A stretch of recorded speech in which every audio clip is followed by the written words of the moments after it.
बिस्मिल्लाहिर्रहमानिर्रहीम। अस्सलामुअलैकुम नाजरीन, आज मैं आपके लिए एक सच्ची और खौफनाक कहानी लेकर आई हूँ। लेकिन इससे पहले कि मैं कहानी शुरू करूँ, जो लोग हमारे चैनल पर नए हैं उनसे गुजारिश है कि वो हमारे चैनल कहानी महल को सब्सक्राइब कर लें, ताकि आपको हमारी इस तरह की दिलचस्प कहानियां बर वक्त मिलती रहें। रात के 11 बज रहे थे। कामरान, जिसे प्यार से सब कामी कहते थे, अपनी बाइक पर बड़ा सा शॉपर लटकाए और एक बैग पीछे रखकर, जिसमें वो तमाम सामान मौजूद था जो उसकी होने वाली दुल्हन के घर 2 दिन बाद ईदी की शक्ल में जाना था, अपनी बड़ी बहन के घर उससे मिलने जा रहा था, ताकि उसे भी ईदी दिखा दी जाए जो उसकी अम्मी छोटी बहन साजिदा दुल्हन के घर लेकर जाएंगी। वो मदमस्त अपनी दुनिया में मगन आंखों में मुस्तकबिल के ख्वाब सजाए बस अपनी धुन में बाइक चलाए जा रहा था। कुरंगी पहुंचते पहुंचते उसे 12 बज गए। अभी काफी फासला था जो उसे तय करना था। उसकी बहन बहुत ही दूर रिहाइश पजीर थी। कहते हैं मुसीबत को जब आना होता है तो वो बिन बुलाए आ जाती है। कामी के साथ भी कुछ ऐसा ही सिलसिला हो गया। अचानक उसकी बाइक खराब हो गई और वो बड़ी मुसीबत में गिरफ्तार हो गया। कामी को बहुत गुस्सा आया कि बाइक को भी इसी वक्त खराब होना था। इधर उधर देखने के बाद उसे दूर एक दुकान खुली दिखाई दी। वो बाइक को हाथों से पकड़कर धकेलता हुआ दुकान की तरफ चल दिया। काफी दूर चलते चलते थकन से चूर होकर वो दुकान के नजदीक जा पहुंचा। दुकान मिठाई की थी और वहां रात गए खजुला फेनी जो पहले से तैयार था उसके शॉपरों में पैकिंग की जा रही थी। कुछ दूर दुकान के एक होटल था जहां सहरी के लिए पहले से पराठे बनाए जा रहे थे और आटा गूंदा जा रहा था। अब तकरीबन 1:30 बज रहे थे। कामी ने मिठाई वाले से पूछा, मोटर मैकेनिक की शॉप या गाड़ी की सर्विस की शॉप कहाँ है? मेरी बाइक खराब हो गई है। तो उसे बताया गया कि यहाँ से सीधी सड़क पर चलते जाओ, वहां सीधे हाथ पर शॉप मिलेगी। बहुत अच्छी सर्विस भी करते हैं और दिन हो या रात ये शॉप कभी बंद नहीं होती। कामी को खुशी हुई कि शुक्र है इस वीराने में और रात के इस पहर शॉप खुली हुई है। चुनाचा वो होटल से चाय पीकर बाइक पकड़कर घसीटता हुआ आगे बढ़ गया। काफी दूर चलने के बाद उसे एक पान वाले का खोखा दिखाई दिया। कामी ने पान वाले से इस्तफसार किया कि मोटर मैकेनिक की दुकान कहाँ है, तो उसने बताया कि थोड़ी और आगे जाओगे तो मिल जाएगी, जहां बहुत बड़ा दरख्त लगा हुआ है, उसके सामने दुकान है। कामी ने पान वाले से सिगरेट खरीदी और सिगरेट के कश लेता हुआ बाइक को आगे बढ़ाता हुआ मजीद आगे निकल गया। थोड़ी दूर उसे शॉप नजर आई और उसके सामने दरख्त भी, जिसके नीचे चारपाई बिछी हुई थी। वो शॉप में दाखिल होकर मैकेनिक से बाइक ठीक करने का कहने लगा। मैकेनिक, जिसका नाम अली था, ने बताया कि 1-8 घंटा लगेगा ठीक होने में, काम ज्यादा है। फिर कामी उसको बाइक देकर शॉप में अंदर ही कुर्सी पर बैठ गया। कुछ बोर हुआ तो शॉप से बाहर निकलकर सामने दरख्त के नीचे चारपाई पर बैग और शॉपर से अपना सिरहाना बनाया और सुस्ताने लगा। अभी उसकी आंखें बंद ही हुई थीं कि एक जोरदार लड़के की चीख सुनाई दी। उसने इधर उधर देखा और मैकेनिक पर नजर डाली जो बाइक ठीक करने में मसरूफ था, जैसे उसने कुछ सुना ही ना हो। फिर वो सुनी को अनसुनी कर रहा हो।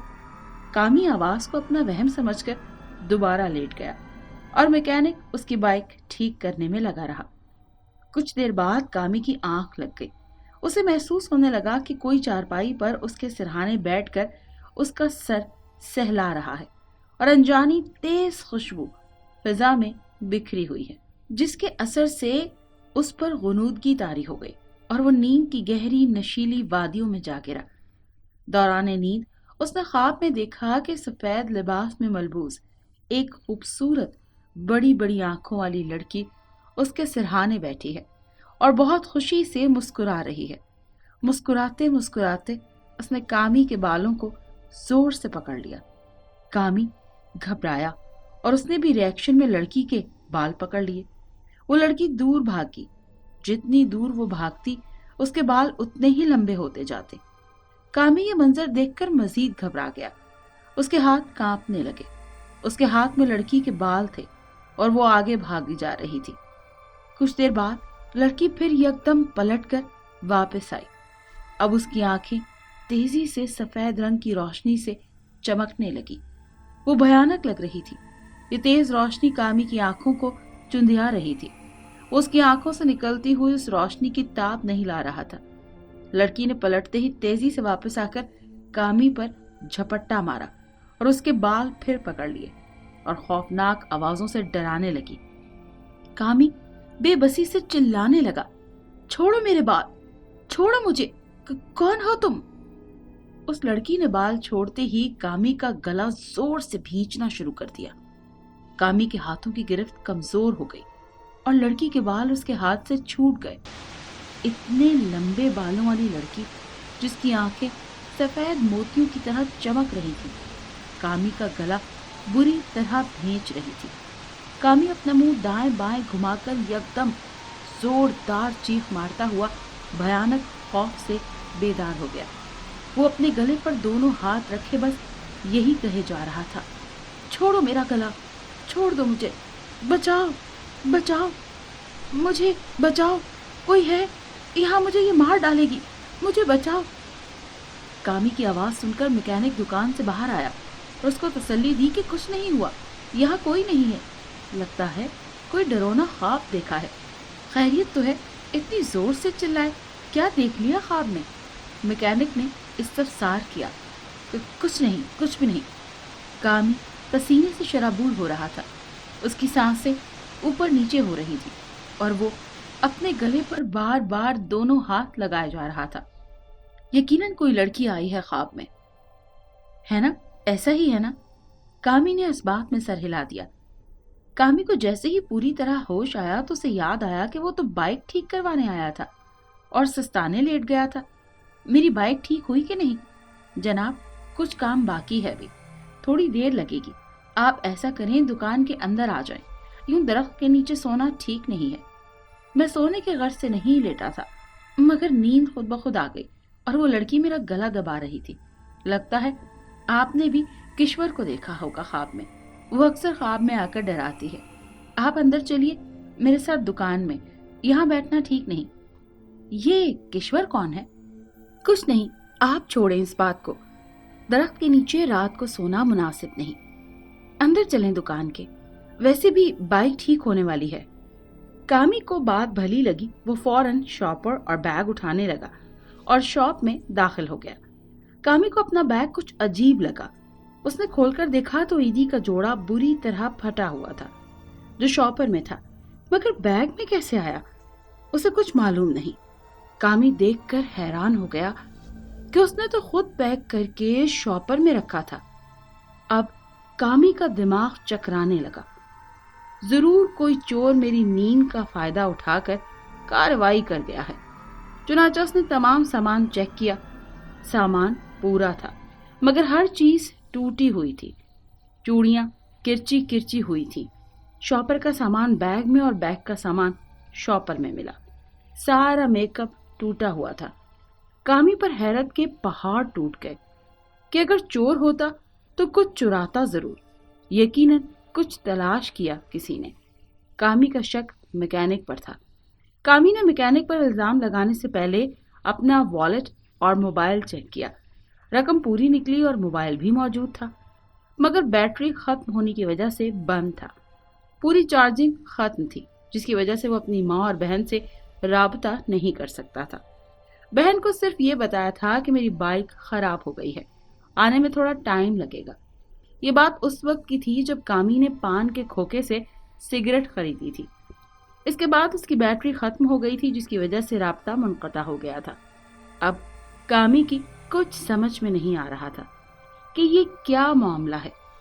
वो फटी फटी आंखों से मैकेनिक को देखने लगा। मैकेनिक ने उसे भांप लिया कि कोई गड़बड़ है, ये कुछ परेशान दिखाई दे रहा है। खैरियत जनाब, बार बार सामान चेक कर रहे हैं, कुछ खो गया है आपका? कामी ने बताया कि सब कुछ टूट फूट गया है। इसमें ईदी थी और अब इसका ये हाल है। पता नहीं किसने किया है। ये सब घर से तो मैं सही सलामत लेकर निकला था और पैकिंग भी मैंने खुद ही की थी। एक बात बताऊं, जब मैं चारपाई पर सो रहा था तो मेरे अलावा चारपाई पर और कोई बैठा था या नहीं?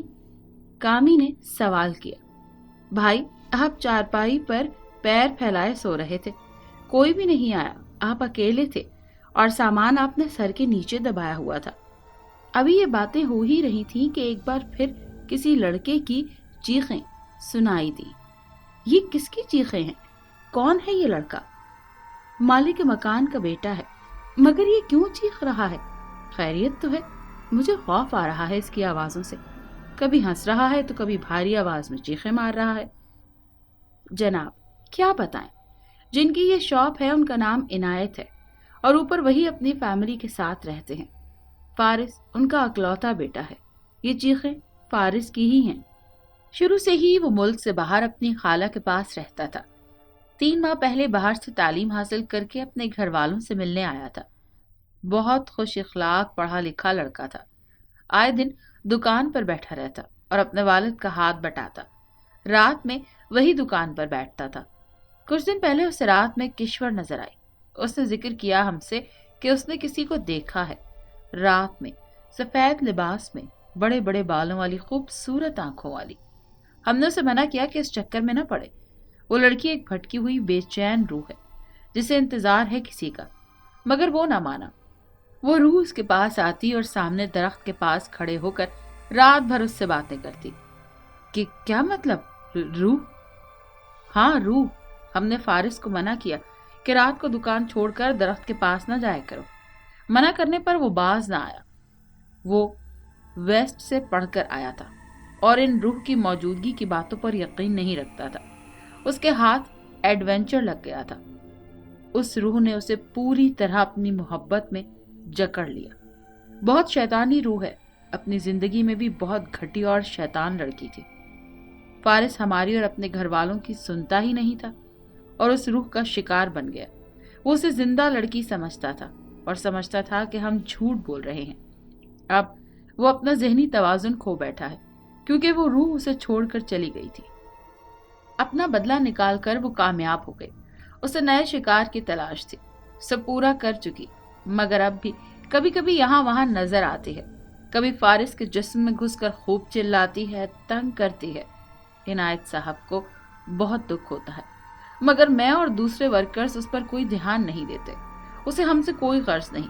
उसका टारगेट सिर्फ इनायत साहब और उसकी फैमिली को तंग करना है और हर उस शख्स को पागल बनाना है जो बैरून मुल्क से आता है। फारिस भी बाहर से आया था तो उसने उसे भी अपना टारगेट बनाया। किश्वर की इनायत साहब के घराने से जाती दुश्मनी है। उसे किसी का इंतजार है जो बैरून मुल्क से आएगा, मगर जिसका उसे इंतजार है वो कभी नहीं आएगा। जब कोई भी बाहर से आता है तो वो उससे बदला लेती है। मगर वो फारिस के पीछे क्यों पड़ गई थी? और कौन सा बदला? किसका इंतजार था उसे? इंतजार था नहीं, इंतजार है अब भी। उसे फरहान का इंतजार है। ये कहकर मैकेनिक जिसका नाम अली था खामोश हो गया। खामोश क्यों हो गए? बताओ ना। इतने में अली के पास मोबाइल पर कॉल आई। ये कॉल इनायत साहब की थी। मैं ऊपर जा रहा हूँ, इनायत साहब बुला रहे हैं। खैरियत तो है? कामी ने ताज्जुब से पूछा। उनसे संभल नहीं रहा फारिस, इसीलिए बुलाया है। अगर तुम मुनासिब समझो तो मैं तुम्हारे साथ चलूं। मैं देखना चाहता हूं उसकी क्या कैफियत है। अच्छा ठीक है, अभी ऊपर से नौकर आएगा दुकान पर बैठने के लिए, फिर चलते हैं। अपने ऊपर आयतल कुर्सी पढ़कर फूंक लो। थोड़ी देर बाद ही ऊपर से एक नौकर आया जिसकी उम्र 12 साल थी। वो दुकान पर बैठ गया और अली और कामी ऊपर चले गए। जैसे ही कामी अली के साथ जीने से ऊपर पहुंचा, आवाजें तेज हो गई और कामी को एक अनजाने खौफ ने जकड़ लिया। दिल ही दिल में वो ये सोच रहा था कि वो खुद दुबई से 2 हफ्ते पहले ही आया है शादी करने। कहीं वो रूह उसकी भी दुश्मन न बन जाए। उसे ये भी ख्याल आया कि कहीं उसने ऊपर आने का फैसला गलत तो नहीं कर लिया। एक तरफ दिल में ख्याल आया कि वापस पलट जाए, मगर तजस्सुस भी उसे बेचैन किए जा रहा था। ऊपर पहुंचते ही अली सीधा कामी को फारिस के कमरे में ले गया जहां फारिस था। फारिस के कमरे में पहुंचते ही कामी ने देखा कि एक खूबसूरत जवान लड़का जंजीरों में जकड़ा हुआ था और तरह तरह की भयानक आवाजें निकालने के साथ साथ पागलों वाली हरकतें कर रहा था। उसके सामने इनायत साहब कुर्सी पर बेबस बैठे अपने अकलौते बेटे की हालत पर आंसू बहा रहे थे। इनायत साहब की बेगम और बहनें और अम्मा फारस की दादी यानी दूसरे कमरे में बैठकर सिपारे पढ़ रही थी। एक नौकरानी किचन में सहरी के लवाजमात तैयार कर रही थी। थोड़ी देर पहले ही सहरी की अजान हुई थी। कामी ने इनायत साहब को सलाम किया और अली ने कामी का तारुफ भी करवा दिया। फिर अली ने फारिस के पास बैठकर उसको पिचकारा और बातें करना शुरू कर दी और उसके हाथ अपने हाथों में लेकर मसलने शुरू कर दिए और उसे खामोश कराने की कोशिश की। फारिस ने एक नजर कामी पर डाली और टिकटिकी बांधकर उसे देखने लगा और ये एकदम खामोश होकर कोने में सुकड़ कर बैठ गया और थोड़ी देर में ही उसे मुस्कुराकर देखने लगा जैसे कुछ हुआ ही नहीं। कामी को उसकी हालत पर बहुत रहम आया। उसने पूछा कि ये जंजीरों में क्यों जकड़ा हुआ है? तो इनायत साहब ने बताया कि 2-3 दिन से इसने मारधाड़ शुरू कर दी थी। घर के शीशे और एक दरवाजा तोड़ दिया। जुनूनी हो गया था, इसीलिए इसे बांधना पड़ा। बातों बातों में इनायत साहब ने बताया कि इसका इलाज चल रहा है, दवाई दे दो तो ये सो जाता है, मगर आज तो दवाई भी असर नहीं कर रही, नींद ही नहीं आ रही इसको। मेरा बेटा भरी जवानी में पागल हो गया। रूहानी इलाज करने वाले बाबा कहते हैं इस पर किसी रूह का साया है, उसी ने इसकी ये हालत की है। कामी ने बड़ी तसल्लियां दी और इनायत साहब को एक बहुत पहुंचे हुए पीर साहब का एड्रेस भी दिया। बातों बातों में पता ही नहीं चला और वक्त तेजी से गुजर गया और सहरी का दस्तरखान लग गया।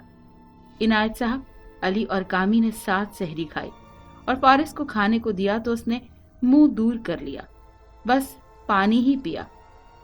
अली से उसकी दोस्ती ज्यादा थी, इसीलिए अली के आने पर वो कुछ पुरसुकून हो जाता था, वरना इनायत साहब से वो नहीं संभलता था। मारे गम के इनायत साहब ने तो 1-2 लुक़मे ही खाए, कुछ नहीं खाया गया उनसे, और खाया भी कैसे जाता। जवान औलाद की ये हालत हो तो कैसे लुक़मे उतरेंगे गले से। दिन ब दिन फारिस की यह हालत देखकर सूख कर कांटा जो हो गए थे। कामी से भी कुछ खाया न गया, वो भी बस एक प्याली खजला खाकर अलग बैठ गया। अली ने तो बस आधा पेट ही भरा होगा, पूरा उससे भी नहीं खाया गया। चाय से फारिग होने के बाद कामी और अली नमाज पढ़कर नीचे आ गए। अब सड़क पर सन्नाटा तकरीबन खत्म हो गया था। मजीद दुकानें खुल गई थीं और चहल पहल भी हो रही थी। मस्जिद इस इलाके से काफी दूर थी, लिहाजा ये लोग घर ही में फज्र की नमाज पढ़ते थे।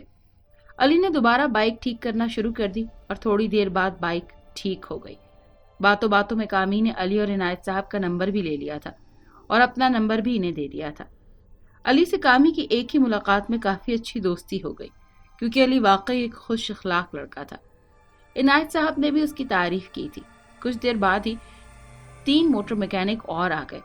उनकी ड्यूटी दिन भर की थी और रात को अली और जैद बैठते थे। कामी अपने शॉपर और बैग लेकर बाइक स्टार्ट करके अपनी बहन के घर रवाना हुआ। बाइक तो ठीक हो गई थी, मगर न जाने कामी पर क्या कैफियत तारी हो रही थी। रास्ते में उसके सर में दर्द होने लगा, उसे अपना वजूद भारी भारी महसूस होने लगा। बड़ी मुश्किल से अपने आप को संभालते हुए कामी बहन के घर पहुंचा।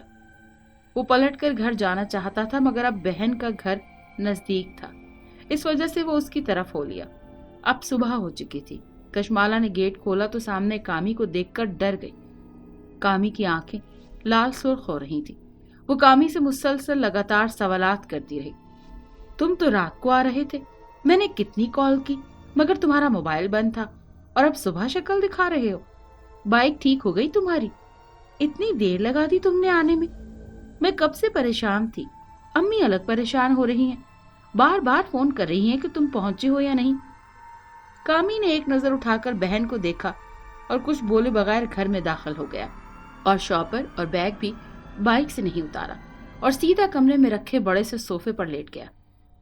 कशमाला ने अपने बेटे से शॉपर और बैग उतरवा कर देखा तो सब कुछ टूटा हुआ था। कशमाला को लगा जरूर रास्ते में इसकी लड़ाई हुई है किसी से, इसी वजह से इसका मूड खराब लग रहा है और उसकी तबीयत भी ठीक नहीं लग रही। वो कामी के पास सोफे के नजदीक कामी से इस्तफसार करने लगी। क्या हुआ? ये सामान क्यों टूटा हुआ है और ईदी का जोड़ा फटा हुआ है? क्या मामला है? लड़ाई हुई है किसी से रास्ते में तुम्हारी? वो एकदम सवालात की बौछार करती गई, मगर कामी ने کوئی جواب نہ دیا۔ اس کی آنکھیں بند تھی۔ کشمالہ نے ہاتھ سے کامی کو جگانے کی کوشش کی تو وہ نہیں اٹھا۔ گھبرا کر اس نے اپنے شوہر فخر کو فون کیا کہ کامی اٹھ نہیں رہا اور سامان بھی سارا ٹوٹا ہوا لایا ہے۔ فخر ایک مذہبی شخصیت تھا۔ دین، نماز، روزے سے اسے بہت لگاؤ تھا۔ وہ قرآن کا حافظ بھی تھا۔ محلے میں اس کی بڑی عزت تھی۔ کافی شریف اور مثبت سوچ کا انسان تھا۔ اس کی کریانے کی دکان محلے میں ہی تھی، لہٰذا فخر نے کشمالہ کو کہا کہ گھبراؤ نہیں، میں دکان بند کر کے جلدی پہنچتا ہوں۔ اتنے میں کشمالہ گھر کی صفائی ستھرائی میں لگ گئی۔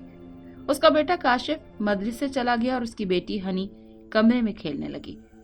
وہ کافی شور مچا رہی تھی جس سے کامی کی آنکھ کھل گئی اور اس نے اٹھ کر ہنی کے منہ پر زوردار تھپڑ رسید کیا اور کارنر میں رکھے صوفے پر ہنی کو اٹھا کر پھینک دیا۔ ہنی کے رونے کی آواز سن کر کشمالہ کمرے میں آئی اور ہنی سے پوچھا کہ کیا ہوا، یہ کیسی آواز تھی؟ ہنی نے کہا، کامی ماموں نے تھپڑ مار کر صوفے پر پھینک دیا مجھے۔ کشمالہ نے کامی پر ایک نظر ڈالی تو وہ بدستور پہلے کی طرح سویا ہوا تھا، جبکہ ہنی کے گال پر تھپڑ کا واضح نشان بھی موجود تھا۔ کشمالہ ہنی کو گود میں اٹھا کر کمرے سے باہر آ گئی اور کمرے کے دروازے کے باہر سے کنڈی لگا دی اور بے چینی سے فخر کے آنے کا انتظار کرنے لگی۔ جیسے ہی فخر آیا، کشمالہ نے اسے سارا ماجرا بیان کر دیا۔ فخر نے کنڈی کھول کر کامی کو جگانے کی کوشش کی اور پوچھنے لگا کہ ہنی کو کیوں مارا؟ اپنا غصہ بچے پر نکالو گے کیا؟ بس اتنا کہنا تھا کہ کامی نے آنکھیں کھول دی اور مکوں اور لاتوں سے فخر کی تواضع شروع کر دی۔ فخر کی ٹوپی اور چشمہ نیچے گر گیا۔ نہ جانے کون سی قوت کامی کے اندر آ گئی۔ وہ مسلسل فخر کی پٹائی کیے جا رہا تھا۔ گھبرا کر کشمالہ نے جلدی سے باہر جا کر محلے کے گھروں میں جا کر لڑکے بلائے کہ پتہ نہیں کامی کو کیا ہو گیا ہے، میں بہت پریشان ہوں۔ کچھ لڑکے فوراً آ گئے اور وقت پر پہنچ کر فخر کی جان بچا لی اور سب نے کامی کو جکڑ لیا۔ تھوڑے ہی وقت میں پورا محلہ اکٹھا ہو گیا۔ کامی سب کو دیکھ کر گھبرا گیا اور کچھ ہی دیر کے بعد وہ بے ہوش ہو کر گر گیا۔ سب نے مشورہ دیا کہ اس پر بھوت آ گیا ہے، یہ اثرات میں مبتلا ہے۔ کشمالہ نے فون کر کے امی اور ساجدہ کو بھی بلوا لیا۔ ماں کی تو کامی کے بارے میں سن کر حالت غیر ہو گئی تھی۔ ہوش آنے پر کامی بالکل نارمل ہو گیا تو اس نے اپنے ارد گرد سب کو بیٹھا پایا اور وہی پیر صاحب موجود تھے جس کے بارے میں کامی نے عنایت صاحب کو بتایا تھا اور بتا بھی دیا تھا کہ فارس کا علاج یہاں سے کروائیں۔ پیر کے پوچھنے پر کامی نے سارا واقعہ بتا دیا۔ رات کو اس کی بائک خراب ہو گئی تھی۔ علی، فارس، عنایت صاحب اور خواب، روح سب بتا دیا۔ پیر نے کہا کہ جس جگہ تم لیٹے تھے یہ شاپر اور بیگ واپس وہیں پھینکا، گھر میں نہیں رکھنا۔ روزے کے بعد رات کو فخر کی بائک پر بیٹھ کر کامی یہ سامان وہیں درخت کے پاس پھینک کر فرار ہونے لگا۔ پیچھے مڑ کر دیکھا تو شاپر اور بیگ میں خود بخود آگ بھڑک اٹھی اور سامان جلنے لگا۔ فخر یہ دیکھ کر گھبرا گیا اور کامی کو کہا، بھاگو بھاگو یہاں سے۔ کامی اور فخر بائک پر بیٹھ کر فرار ہوئے۔ اس وقت دکان پر بیٹھے زید نے کامی کو پہچان لیا اور شاپر پھینکتے ہوئے دیکھ لیا۔ خیر کچھ دن تک کامی کا علاج کا دماغی اور روحانی علاج چلتا رہا۔ کامی اب کچھ ٹھیک ہونے لگا۔ پیر صاحب بہت پہنچے ہوئے تھے، انہوں نے روح کے قبضے سے کامی کو چھڑوا لیا اور کشور نے زیادہ کچھ کیا بھی نہیں، آرام سے چلی گئی کیونکہ اسے کامی سے غرض نہیں تھی، صرف تنگ کرنا تھا۔ اس کا ٹارگٹ تو صرف عنایت اور اس کی فیملی تھی۔ چند روز بعد علی کا فون آیا کہ خیریت تو ہے؟ کامی، زید بتا رہا تھا کہ تم اپنا سامان اسی رات درخت کے پاس پھینک کر اور آگ لگا کر چلے گئے تھے۔ تو کامی نے اپنے ساتھ ہونے والا معاملہ بتایا کہ بہن کے گھر پہنچ کر اس کے ساتھ کیا ہوا تھا اور اس نے کس طرح سے گھر میں تباہی مچائی اور شاپر اور بیگ پھینکنے کے بعد اس میں آگ خود بخود بھڑک اٹھی تھی، ہم نے نہیں لگائی آگ۔ علی کو سارا ماجرا سن کر بہت افسوس ہوا کہ بلا وجہ کامی بھی اس روح کی گرفت میں آ گیا تھا۔ اپنی رودات سنانے کے بعد کامی نے علی سے ملنے کی خواہش ظاہر کی، ملنے کی التجا کی، جسے علی نے قبول کر لیا۔ علی نے اپنی مصروفیت میں سے ٹائم نکال ہی لیا۔ پھر دونوں شام کے وقت روزے سے پہلے ایک پارک میں ملے۔ کیسے ہو کامی؟ اب طبیعت کیسی ہے تمہاری؟ بس ٹھیک ہوں الحمدللہ، علاج چل رہا ہے۔ اور تمہاری شادی کب ہو رہی ہے؟ یار امی نے ابھی شادی کینسل کر دی ہے جب تک مکمل طور پر ٹھیک نہ ہو جاؤں۔ بقرعید کے بعد کا ٹائم دیا ہے لڑکی والوں کو۔ بڑی مشکل سے مانے ہیں، انہوں نے تقریباً ساری تیاری ہی کر لی تھی۔ خیر میری چھوڑو، تم مجھے بتاؤ فارس کیسا ہے؟ فارس کا نام سنتے ہی علی کا منہ لٹک گیا۔ اس نے بہت آہستگی سے دکھی انداز میں بتایا کہ اس کی حالت ابھی بھی ویسی ہی ہے، کبھی خاموش تو کبھی زور زور سے چیخنا چلانا۔ ڈاکٹرز بھی الگ پریشان ہیں۔ عنایت صاحب کا پورا گھر ٹینشن میں ہے۔ کامی نے اصرار کیا، یار مجھے کھل کر بتا، معاملہ کیا ہے؟ آخر یہ روح کیوں دشمن بنی ہوئی ہے؟ چاہتی کیا ہے؟ ہو سکتا ہے کہ میں فارس کے لیے کچھ کر سکوں۔ یہ کشور آخر ہے کون؟ تو اس دن کشور کے بارے میں تو کچھ بتا رہا تھا مگر ہماری بات ادھوری رہ گئی تھی، اور اسی کشور کی وجہ سے میں نے بھی گھر میں مار دھاڑ کی۔ وہ میری بھی مجرم ہے۔ آج کھل کر بتا معاملہ کیا ہے؟ علی نے کامی کے بے حد اصرار پر ساری داستان اگل دی۔ علی نے بتایا کہ کشور اصل میں ایک عیسائی لڑکی تھی جو صدر میں ایک کو ایجوکیشن کالج میں فرحان کی ہم جماعت تھی۔ فرحان فارس کے چچا ہیں۔ تقریباً 12 سال پہلے کالج میں فرحان اور میری ایک دوسرے سے محبت کرنے لگے۔ شروع میں فرحان میری پر کوئی توجہ نہیں دیتا تھا اور اپنے کام سے کام رکھتا تھا، کیونکہ فرحان دیندار لڑکا تھا۔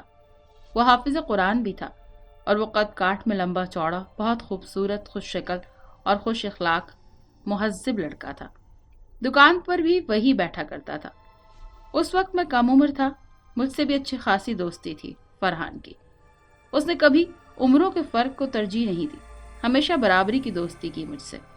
مجھے وہ کالج سے آنے کے بعد سارے قصے سناتا تھا۔ اس وقت فارس میرا ہم عمر تھا۔ اسے اس کی خالہ نے بیرون ملک اپنے پاس بلوا لیا۔ ہر روز دکان پر میری کا ذکر بھی ہوتا تھا۔ فرحان بتاتا تھا کہ کالج میں ایک لڑکی نے پہلے مجھ سے لڑتی جھگڑتی رہتی تھی، ضدی تھی، شرطیں لگاتی تھی لڑکیوں سے کہ میں اس فرحان کو اپنی محبت میں گرفتار کر کے دکھاؤں گی۔ بڑا شریف بنا پھرتا ہے، ماتھے پر شرافت کا ٹیکا سجائے نیچی نگاہیں کر کے چلتا ہے، مجھے خاطر میں نہیں لاتا۔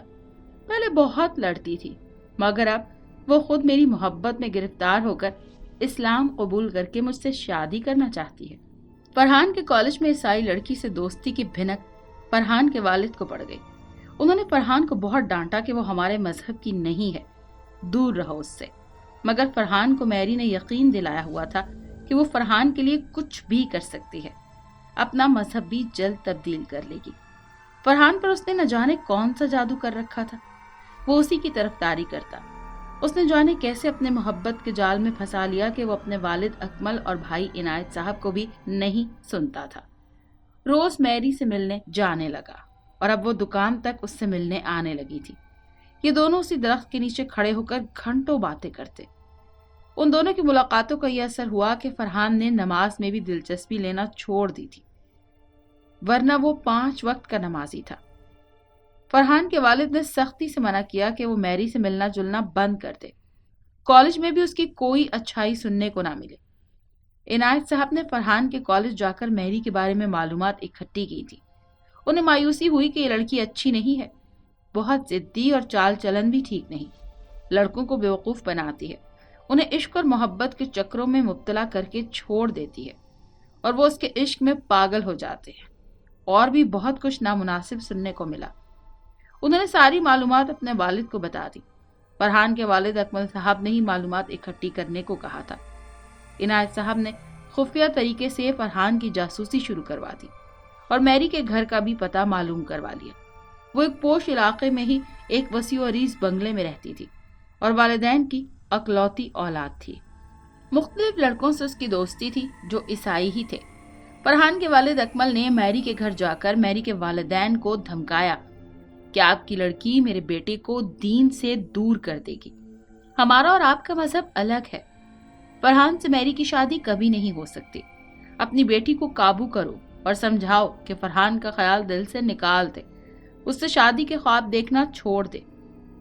میری کے والدین نے الٹا ان سے معافی مانگی اور مجبور کیا کہ یہ شادی ہونے دیں، وہ اسلام قبول کر رہی ہے اور سچ میں فرحان کو چاہتی ہے۔ मगर वो हमारे मिजाज की नहीं है। उसके बारे में हमने कुछ अच्छा नहीं सुना। हम कैसे अपने बच्चे को इस आग में झोंक सकते हैं? मैं मानती हूँ कि मेरी बेटी बहुत जिद्दी और खुदसर है। वो पैदाइशी ही जिद्दी है और नुकसान पहुंचाने वाली है। उसकी हरकतों में उसका अमल दखल नहीं। वो बचपन से ही अपनी चलाती है। जो चीज उसे चाहिए वो हासिल करके रहती है। उसे जिद चढ़ जाती है। अपनी जिद की वजह से कई बार खुदकुशी की नाकाम कोशिश कर चुकी है। अभी परसों ही उसने मजहब तब्दील करने का कहा तो हमने मना किया, जिस पर उसने खुदकुशी की धमकी दी। अब मेरी बेटी की जिंदगी आपके हाथों में है। उसे अपनाकर सही राह पर ले आए। हो सकता है वो फरहान से शादी के बाद सुधर जाए, वरना वो खुदकुशी कर लेगी। हमारी एक ही बेटी है। हमें उसके मुसलमान होने पर कोई एतराज नहीं है। अकमल साहब मैरी की वालिदा की फरियाद सुनकर अपना समूह लेकर वापस घर आ गए और रात भर कुछ सोचने और घर वालों से मशवरा करने के बाद फरहान को तलब किया। फरहान, हमें मैरी से तुम्हारी शादी पर कोई एतराज नहीं, बशर्ते वो इस्लाम कबूल कर ले और हमारे तौर तरीके अपनाए, वरना मेरी तरफ से ना है। अकमल साहब ने अपना फैसला सुना दिया। फरहान ने कहा कि वो मेरी खातिर ही कबूल कर रही है इस्लाम, और मैं कोशिश करूंगा कि उसे यहाँ के तौर तरीके सही तरीके से सिखा दूं, ताकि आपको शिकायत का मौका ना मिले। फरहान खुश हो गया और दूसरे दिन जाकर मैरी को खुशखबरी सुनाई। मैरी और मैरी के वालिदैन भी बहुत खुश हो गए। कुछ दिन बाद मैरी ने फरहान के साथ जाकर एक बहुत बड़े आलिम दीन के हाथ कलमा पढ़ लिया और बज़ाहिर इस्लाम कबूल कर लिया, मगर मन में कुछ और ही था। वो सुधरने वाली कहाँ थी? एक नंबर की जिद्दी और फरेबी। फरहान ने उसका नाम आमना रखना चाहा, मगर उसने इनकार कर दिया। कहा कि मैं किश्वर ही नाम से पुकारी जाऊं। मेरी बहुत अच्छी मुसलमान दोस्त थी किश्वर स्कूल में। फरहान ने कहा, जैसे तुम्हारी मर्जी। आलिम दीन ने भी कुछ नाम अपनी तरफ से रखना चाहा तो उसने किश्वर का ही इसरार किया था। खैर, उसकी बात मान ली गई। फरहान बहुत खुश रहने लगा। मैरी की मंगनी फरहान से कर दी गई। हालात और मामलात सुधर गए। सब कुछ अच्छा लग रहा था। एक दिन अकमल साहब ने इनायत साहब को अकेले में बुलाकर कहा, मैरी यानी किश्वर पर कड़ी नजर रखो। मुझे इस लड़की पर भरोसा नहीं। मुझे नहीं लगता कि ये दिल से मुसलमान हुई है। इसकी माँ कहती है कि ये बहुत जिद्दी है और अपनी जिद के आगे कुछ भी कर सकती है। आप ठीक कहते हैं अब्बा जान, मैं भी यही सोच रहा था। हमें एक आंख खुली रखनी पड़ेगी। आप बेफिक्र रहें, मैं इस पर कड़ी नजर रखूंगा। मुझे ये फरेबी लगती है। इसकी आंखें कुछ और ही कहती हैं। न जाने फरहान को इसमें क्या अच्छाई नजर आई। अब मंगनी को कुछ ही दिन हुए थे कि फरहान ने किश्वर यानी मैरी से कहा कि अपने लिबास पर ध्यान दो, हमारे तौर तरीके अपनाओ, यहाँ वहां जाना बंद कर दो जहां मुसलमान लड़कियां जाने से इज्तनाब करती हैं। डांस क्लब छोड़ दो, रेस्टोरेंट जाना बंद कर दो। अब तुम वो खाना खाओगी जो मुसलमान खाते हैं। मैरी को फरहान की बातें और पाबंदियां लगाना अच्छा नहीं लगा था। वो उसे तंग नजर और पसमानदा सोच होने के ताने देने लगी, जिसकी वजह से दोनों में अनबन रहती। उसका यूं पार्टियां अटेंड करना और ईसाई दोस्त लड़कों से ताल्लुकात अकमल साहब को एक आंख ना भाते, और फरहान उन्हें यकीन दिलाता कि मजहब और आदतें छोड़ना कोई आसान बात नहीं। वो आहिस्ता आहिस्ता ही समझेगी। यकदम सब कुछ खत्म करना मैरी के लिए नामुमकिन है। एक दिन मैरी तेज तेज कदमों से आगे बढ़ी, इंतहाई खूबसूरत लिबास से बेतन किए। उस दिन उसे खुसूसी दुआ मांगनी थी। उसकी बर्थडे थी। उसे क्या पता था कि कोई उसके ताक़ुब में पीछे आ रहा है। चर्च पहुंचकर उसने आंखें बंद की और दिल ही दिल में दुआ मांगने लगी। फरहान ने मैरी की माँ को कॉल की कि वो कहाँ है, तो उन्होंने बताया कि वो इस्लामिक सेंटर जाने का कहकर गई है। वो आज शाम को आएगी तुम्हारे घर पर सरप्राइज देने। अभी बात नहीं कर सकती। दुआ मांगकर मैरी जैसे ही पलटी तो वो अचानक चौंक गई। एकदम एक जोरदार थप्पड़ उसके गाल पर फरहान ने रसीद किया। वो सहम गई। फरहान, तुम यहाँ? मैरी कप कपाते हुए अंदाज में बोली। हाँ, मैं यहाँ। क्यों, बुरा लगा तुम्हें? क्या करने आई थी यहाँ? अब चर्च में तुम्हारा क्या काम? तुम तो मुसलमान हो गई थी और घर से इस्लामिक सेंटर में दाखिले का कहकर निकली हो। तुम गलत समझ रहे हो। मैं यहाँ अपनी एक सहेली का इंतजार कर रही थी। उसने मुझे यहाँ मिलने को कहा था। आज मेरा बर्थडे है ना, तो उसने मुझे विश करना था। झूठ बोलती हो तुम। अगर ऐसा भी है तो तुम्हें अब यहाँ बुलाने से मना करना था। ایک یہی جگہ رہ گئی تھی اور کہیں نہیں مل سکتی تھی تم؟ میں نے تمہیں خود دعا مانگتے ہوئے دیکھا ہے۔ تم مکار ہو، مشرک ہو، مذہب کے نام پر فریب دے رہی ہو۔ اب تم یقین کرو یا نہ کرو، میں عادت سے مجبور ہوں۔ میں یہاں جب بھی آتی ہوں دعا مانگتی تھی، بس وہی عادتاً ایسا ہو گیا۔ دعا میں نے اللہ سے ہی مانگی ہے۔ یہ کہہ کر میری نظریں جھکا کر وہاں سے چلی گئی۔ فرحان نے کافی دیر وہاں اس کی دوست کا انتظار کیا، مگر وہاں کوئی دوست ملنے نہ آئی۔ کچھ دن دونوں میں بات چیت بند ہو گئی۔ عنایت صاحب نے ہی وہاں فرحان کو بھیجا تھا۔ وہ میری پر سے جھوٹا نقاب ہٹانا چاہتے تھے اور فرحان کو اس کی حقیقت سے باور کروانا چاہتے تھے۔ فرحان کو اپنے فیصلے پر بڑی شرمندگی ہوئی۔ میری وہ تمام چیزیں کھاتی جو ممنوع تھی ایک مسلمان کے لیے۔ فرحان کو اس سے کراہیت آنے لگی۔ الغرض میری نے فرحان کے بار بار سمجھانے پر بھی اپنے طور طریقے نہ بدلے۔ جلد ہی فرحان کا دل اس سے بیزار ہو گیا اور ایک دن فرحان نے اسے سمندر پر بلا کر کہا، میری، تمہارا اور میرا ساتھ اب ناممکن ہے۔ تم نے مذہب کو مذاق سمجھا ہوا ہے اور تم بالکل بھی بدلنا نہیں چاہتی۔ بہتر یہ ہے کہ ہم اب اس رشتے کو یہاں ختم کر دیں۔ میں ایک مشرک لڑکی کو نہیں اپنا سکتا۔ تم مکار ہو۔ تم نے صرف اپنی ضد پوری کرنے کے لیے یہ کھیل کھیلا ہے۔ تمہیں مجھ سے محبت ہوتی تو تم بدل جاتی، مگر تم نے مجھے برباد کر دیا۔ تم نے مجھے بڑا مایوس کیا۔ یہ کہہ کر وہ چلا گیا۔ میری اسے ایک بار پھر جھوٹی تسلیاں دیتی رہی اور اپنی حرکتوں کی معافی مانگنے لگی، مگر فرحان اب فیصلہ کر چکا تھا تو اس نے میری کی ایک نہ سنی۔ میری کے والدین بھی اپنی بیٹی کی حرکتوں پر نادم تھے۔ ایک دن میری دکان کے سامنے آ کر خوب چلائی کہ فرحان، تم نے میرے ساتھ دھوکا کیا ہے، تم جھوٹے ہو۔ خودکشی کی دھمکی دینے لگی۔ فرحان نے اس وقت معاملے کی نزاکت کو دیکھتے ہوئے اسے بہلا پھسلا کر بھیج دیا اور شادی کا وعدہ کر لیا تاکہ مزید تماشا نہ بنے۔ کچھ دن بعد فرحان نے اپنے والد اکمل کے کہنے پر اپنی کزن سے شادی کر لی اور ہمیشہ کے لیے بیرون ملک میری کو یہ کہہ کر چلا گیا کہ میں کچھ کام سے ملک سے باہر جا رہا ہوں، تم میرا انتظار کرنا۔ یہ وہ جھوٹ تھا جو فرحان نے میری سے جان چھڑانے کے لیے کہا تھا۔ فرحان کا دل میری کی طرف سے ٹوٹ گیا تھا، کیونکہ میری نے جھوٹ موٹ مسلمان بن کر اپنی ضد پوری کرنی چاہی تھی اور فرحان کا کہا بھی نہیں مانتی تھی۔ اس لیے فرحان نے اس سے بدلہ لیا کہ میری سے خفیہ شادی کر کے اسے چھوڑ کر چلا گیا تاکہ اب وہ اس کا انتظار کرتی رہ جائے۔ میری انتظار کرتی رہ گئی۔ فرحان اس سے ملے بغیر ہی گیا تھا۔ فرحان نے اپنی دوسری شادی کا ذکر بھی نہیں کیا میری سے۔ کچھ دن بعد میری نے گھر پر فون کیا کہ اس کے پاس ابھی تک فرحان کا کوئی فون نہیں آیا۔ اس نے کہا تھا وہ جاتے ہی کال کرے گا، مگر ابھی تک اس نے کوئی رابطہ نہیں کیا۔ میری کا فون اکمل صاحب نے ریسیو کیا تھا۔ انہوں نے 2 ٹوک میری کو جواب دے دیا کہ اس کا انتظار کرنا چھوڑ دے، کیونکہ وہ اب کبھی واپس نہیں آئے گا، اس کی شادی ہو گئی ہے۔ یہ سنتے ہی میری پر پہاڑ ٹوٹ پڑا۔ میری نے اکمل صاحب کی بات کا یقین نہیں کیا۔ اسے لگا کہ وہ جھوٹ بول رہے ہیں، کیونکہ ایک وہی تھے جو فرحان سے اس کی شادی کے خلاف تھے۔ دوسرے دن میری نے فرحان کے گھر پر آ کر خوب واہ ویلا مچایا کہ فرحان مجھ سے کہہ کر گیا تھا کہ اس کا انتظار کروں، تو وہ کیسے دوسری شادی کر سکتا ہے؟ یہ آپ لوگوں کی سازش ہے، جھوٹ بول رہے ہو آپ۔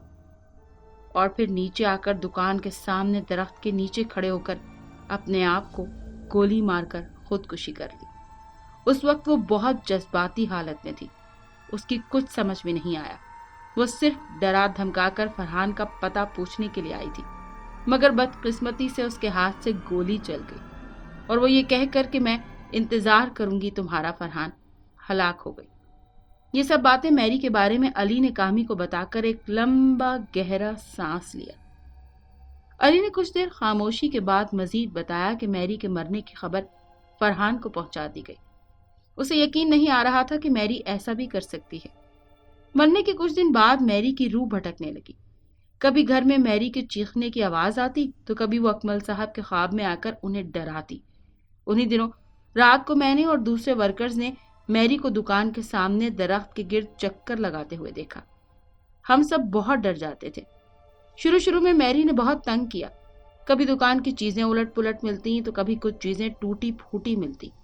مگر وہ بظاہر ہمیں تنگ نہیں کرتی، بس یہی کہتی سنائی دیتی کہ مجھے بتاؤ فرحان کب آئے گا، اس کا انتظار ہے مجھے، میں اسے نہیں چھوڑوں گی۔ ادھر فرحان کو اپنی غلطی کا احساس تھا کہ اس نے جھوٹ بول کر بہت برا کیا۔ اسے میری کے ساتھ ایسے نہیں کرنا چاہیے تھا، سمجھانا چاہیے تھا۔ وہ ایک ضدی لڑکی تھی، مگر میری نے بھی حد کر دی تھی، بات ہی نہیں مانتی تھی۔ خود کو بھی اس نے اپنے ہاتھوں موت کے گھاٹ اتارا۔ گھر سے اپنی ماں سے یہی کہہ کر نکلی تھی کہ پسٹل دکھا کر وہ خودکشی کی دھمکی دے کر فرحان کا پتہ نکلوا لے گی، مگر جذبات پر قابو نہ رکھ سکی اور غلطی سے پسٹل چل گئی۔ جاتے وقت اس کی ماں نے منع کیا تھا کہ ہتھیار لے کر مت جاؤ، میں خود تمہارے ساتھ چلتی ہوں، مگر وہ ضدی نہ مانی اور اکیلی نکل پڑی۔ ان دنوں میری کے والد ضروری کام سے ملک سے باہر گئے ہوئے تھے۔ انہیں نہیں پتا تھا کہ ان کے گھر میں رکھی ہوئی پسٹل سے ایک دن ان کی ہی بیٹی ہلاک ہو جائے گی۔ اس واقعے کے کچھ عرصے بعد ایک دن رات کو اکمل صاحب کے کمرے سے ایک زوردار چیخ سنائی تھی۔ کمرے کا دروازہ کھولنے پر پتا چلا کہ میری نے انہیں گلا گھونٹ کر مار دیا۔ وہ اپنے دونوں ہاتھوں سے گلا پکڑ کر بس یہی کہتے رہے کہ میری آئی تھی، اور پھر دیکھتے ہی دیکھتے انہوں نے دم توڑ دیا۔ اکمل صاحب کو دفنا دیا گیا۔ اس رات میری کی ہنسی پورے گھر میں سنائی دی، اور جو رشتہ دار رکے ہوئے تھے وہ گھبرا کر اپنے اپنے گھروں کو چلے گئے۔ اس کے بعد کچھ دن سکون سے گزرے۔ میری کا کچھ پتہ نہ تھا۔ عنایت صاحب نے گھر تبدیل کرنے کا ارادہ کیا، ایسا انہیں ایک عامل نے کہا تھا، کیونکہ میری انہیں مزید تنگ کر سکتی تھی۔ چنانچہ کرائے کا گھر شفٹ ہو گئے، مگر پہلی ہی رات میری کے کہے نئے گھر میں سنائی دیے۔ عنایت صاحب کو نیا گھر بھی راس نہ آیا۔ میری طرح طرح سے تنگ کرنے لگی۔ ایک بہن کا رشتہ میری کی وجہ سے ٹوٹا۔ لڑکے والوں کو پتہ چل گیا کہ کوئی روح ان کی دشمن ہے، وہ ان کو جینے نہیں دے گی اور لڑکی پر بھی آ جاتی ہے۔ اور دوسری بہن کو میری نے زینے پر سے دھکا دیا اور وہ ایک ٹانگ سے معذور ہو گئی اور آج تک گھر میں ہی بیٹھی ہوئی ہے۔ بہت برا ہوا۔ کامی نے گہرا سانس لے کر کہا، یہی نہیں کامی بھائی، اس روح نے دھمکی دی ہے کہ تم جہاں جاؤ گے میں پیچھے آؤں گی۔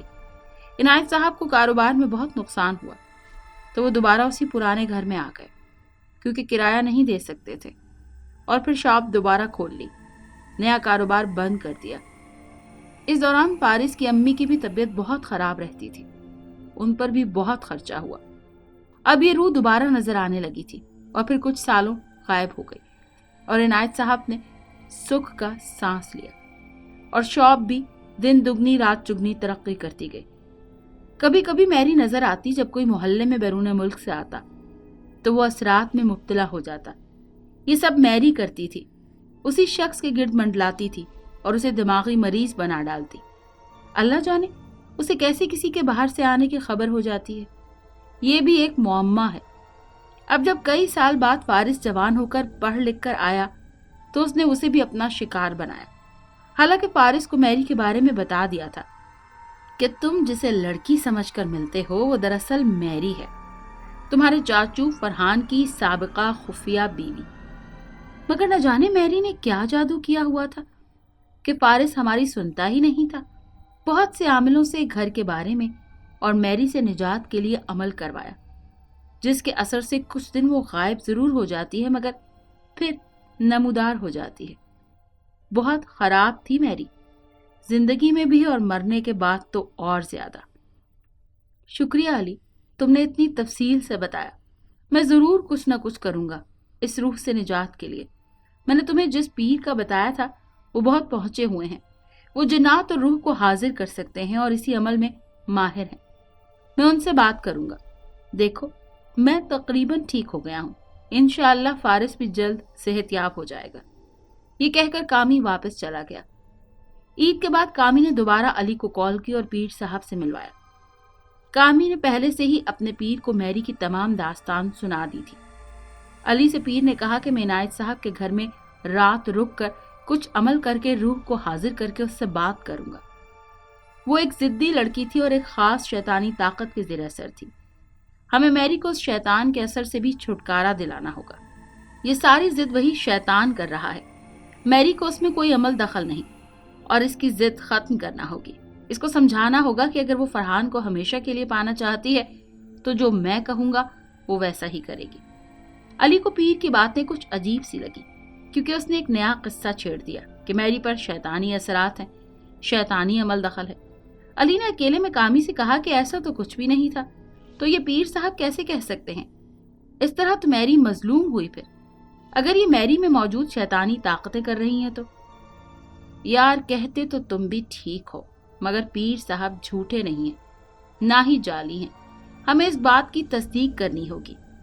یقیناً انہوں نے اپنے عمل سے میری کے بارے میں کچھ جاننے کی کوشش تو کی ہوگی۔ میں نے انہیں ساری تفصیلات بتا دی تھی۔ تجسس کے مارے علی عنایت صاحب سے میری کے گھر کا پتہ لے کر اس کے بنگلے کامی کے ساتھ پہنچا۔ بنگلے میں ماں باپ موجود تھے، مگر بہت ضعیف ہو چکے تھے، اور ایک رشتہ دار بھی رہتا تھا اپنی فیملی سمیت، تاکہ ان کا خیال رکھ سکے۔ علی نے میری کی حرکتوں کے بارے میں بتایا کہ اس کی روح ہمیں آج تک تنگ کرتی ہے۔ میری کی والدہ نے کہا کہ عنایت صاحب نے تو مرنے کے بعد بھی متعدد دفعہ فون کر کے میری پر الزام لگایا تھا کہ اس کے والد اکمل کو بھی میری نے مارا ہے۔ اب تم آ گئے ہو کہ ان کے بیٹے پر میری نے اثرات کر دیے۔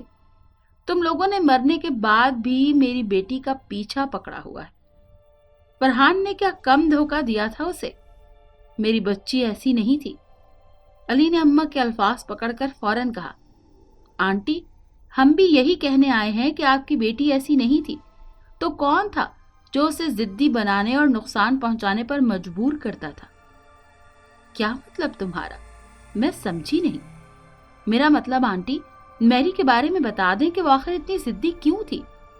آپ یقین کریں نہ کریں، میری نے مرنے کے بعد اکمل صاحب کے پورے گھر کو اجاڑ دیا اور خود بھی بھٹکتی ہے۔ کیا آپ نہیں چاہتی کہ آپ کی بیٹی مرنے کے بعد پرسکون رہے، یوں بھٹکتی نہ پھرے اور اس میں موجود شیطانی طاقت ختم ہو جائے؟ میری کی والدہ نے کامی کے بے حد اصرار پر راز اگل دیا۔ میری جب پیدا ہوئی تو اس وقت نارمل تھی۔ 1 مہینے کی ہوئی تو انہوں نے اسے دونوں آنکھیں تیزی سے دائیں بائیں چلاتے ہوئے دیکھا اور طرح طرح کی آوازیں نکالتے ہوئے دیکھا۔ اس پر اثرات تھے، کوئی شیطانی مخلوق اس پر غالب تھی جو صرف اپنی منمانی کرواتی اور پوری نہ ہونے پر چیزیں توڑتی۔ جب بڑی ہوئی 12 سال کی تو ایک رات اس نے اپنے والد کے کمرے میں جا کر انہیں گلا دبا کر مارنے کی کوشش کی اور میرے موقع پر پہنچتے ہی ہوش میں آ گئی۔ گھر کی چیزیں توڑتی۔ ہم نے اس کا بہت علاج کروایا تو تھوڑی بہت ٹھیک بھی ہو گئی، مگر ضدی اور اکھڑ پن کبھی ختم نہیں ہوا۔ متعدد بار خودکشی کی کوشش کر چکی تھی۔ وہ کسی طاقت کے زیر اثر تھی، مگر فرحان سے وہ سچی محبت کرتی تھی اور اسی کی خاطر مسلمان ہوئی تھی، مگر اس کے اندر جو موجود تھا اسے اسلام سے بغاوت پر اکساتا تھا۔ وہ اسے کچھ ایسا کرنے نہیں دیتا تھا۔ وہ بہت جذباتی ہو گئی تھی اور یہ سب وہی طاقتیں کرواتی تھی جو بچپن سے اس کے ساتھ تھی۔ جب وہ صحیح حالت میں نارمل ہوتی تو فرحان کی بہت تعریف کرتی تھی۔ ہمیں لگا کہ شادی کے بعد وہ ٹھیک ہو جائے گی، مگر معاملہ ہی کچھ الٹا ہو گیا اور اس نے خودکشی ہی کر لی۔ ہم سے غلطی ہو گئی تھی، بلکہ ساری غلطی ہی ہماری ہے۔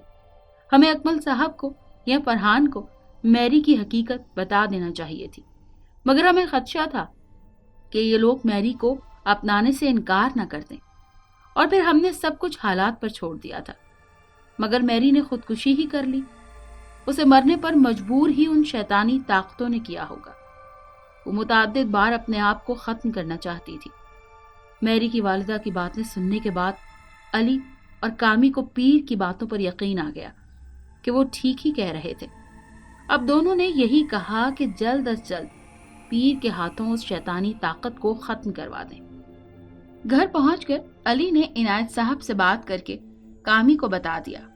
ایک دن مقرر کر کے گھر سے خواتین کو کسی رشتہ دار کے گھر بھیج دیا گیا، اور اب گھر میں صرف عنایت صاحب، کامی اور زید تھے۔ باقی کاریگروں اور میکینکوں کی چھٹی کر دی گئی اور شاپ کو بند رکھا۔ پیر صاحب وقت مقررہ پر پہنچ گئے۔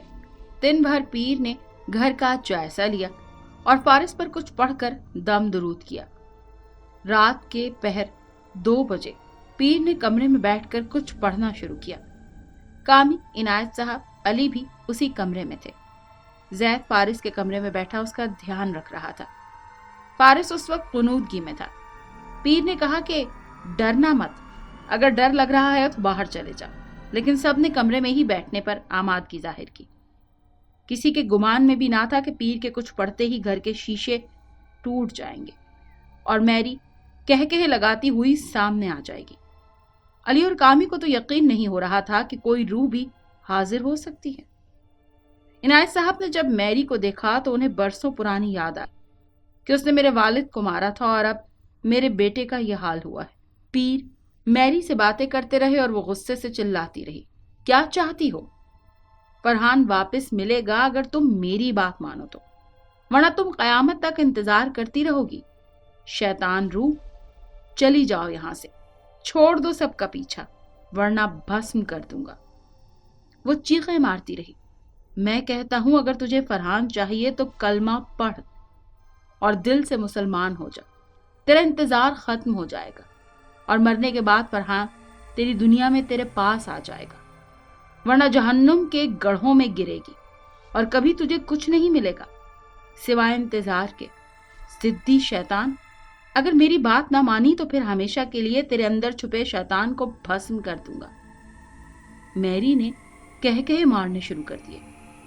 पीर को हल्का समझा, बहुत घमंड दिखाया।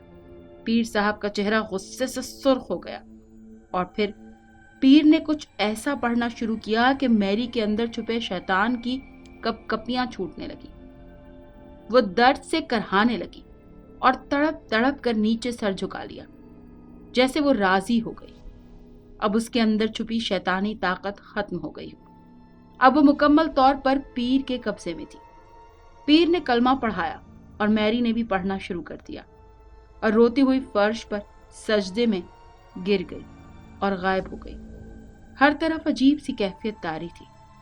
अली और कामी को लग रहा था कि वो इस दुनिया में नहीं है। वो फटी फटी आंखों से पीर साहब को देखने लगे और इनायत साहब को घबराहट होने लगी। एकदम उनकी तबीयत खराब हो गई। पीर साहब ने कहा कि अब घबराने की जरूरत नहीं है, वो चली गई है, मगर शैतानी ताकत और इंतजार खत्म ना होंगे। हमने मैरी की रूह को तो समझा दिया है, लेकिन ये शैतान है, फिर आएगा पलटकर, मगर ये तुम लोगों को अब इतना तंग नहीं करेगा। मैरी जिंदगी में मुसलमान हुई थी, मगर इस शैतान ने ही उसे अपने इरादे पर कायम नहीं रहने दिया। अभी पीर साहब यही बात समझा रहे थे कि फारिस की एक जोरदार चीख सुनाई दी। फारिस के कमरे में पहुंचकर देखा तो वो तेजी से कांप रहा था। पीर ने दम किया तो वो सो गया। कुछ देर बाद इनायत साहब की तबीयत मजीद खराब हो गई। उन्हें हॉस्पिटल लेकर गए। पीर साहब ने उन पर भी दम कर दिया तो रास्ते में उनकी तबीयत कुछ संभल गई। हॉस्पिटल में उनकी तबीयत मजीद संभल गई, मगर एक रात दाखिल रहने के लिए कहा गया। अली हॉस्पिटल में रुक गया और कामी पीर को लेकर उनके आस्थाने पर छोड़ आया। पीर ने कामी को कल मिलने के लिए कहा और कहा कि फारिस ठीक हो जाएगा और फरहान को कभी वापस मत आने देना। पीर को आस्थाने पर छोड़कर कामी दोबारा हॉस्पिटल पहुंच गया। रात भर वो और अली हॉस्पिटल में रुके। फिर कामी ने जैद को फोन किया तो पता चला कि फारिस उठ गया है और खुशखबरी सुनाई कि वो बातें कर रहा है, फरहान को अपने साथ लेकर जाएगी।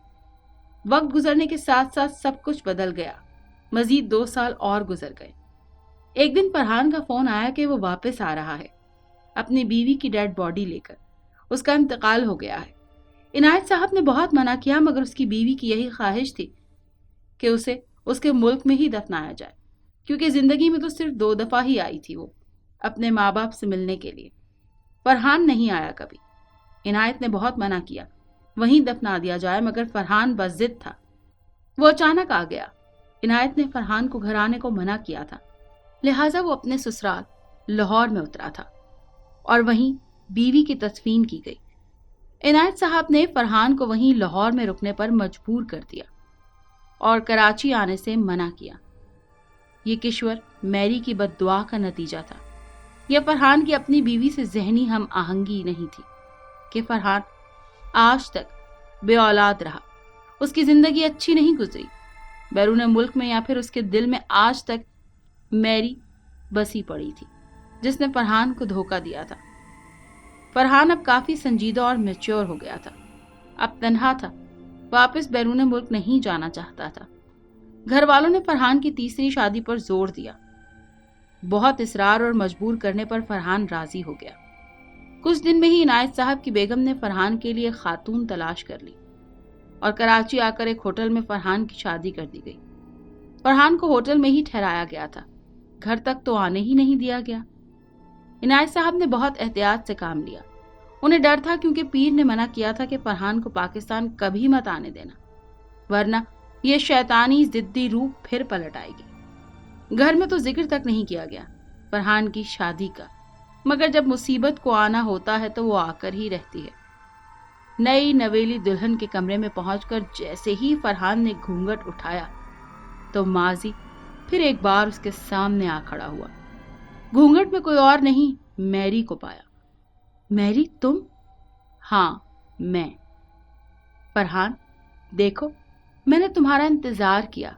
तुमने कहा था ना कि मेरा इंतजार करना। कब से तुम्हारा इंतजार ही कर रही थी। मेरा इंतजार अब खत्म हुआ है।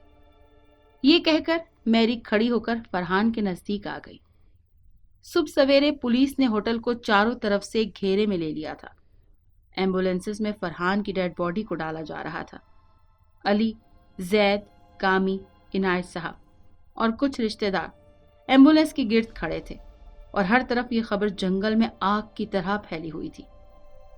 मारूफ मोटर मैकेनिक शॉप के मालिक अकमल के बेटे फरहान और उसकी दुल्हन की होटल में शादी की रात पुरस्रार हलाकत और यूं एक जिद्दी रूह का इंतजार अपने इख्तिताम को पहुंचा। अगर आपको ये कहानी अच्छी लगी है तो इसे लाइक कीजिए और हमारे चैनल कहानी महल को सब्सक्राइब कीजिए। और हाँ, अगर आपके किसी दोस्त, रिश्तेदार या बहन के साथ खुदा न खास्ता इस तरह का कोई भी वाकया पेश आया है तो हमें कमेंट सेक्शन में उसके बारे में जरूर बताइए।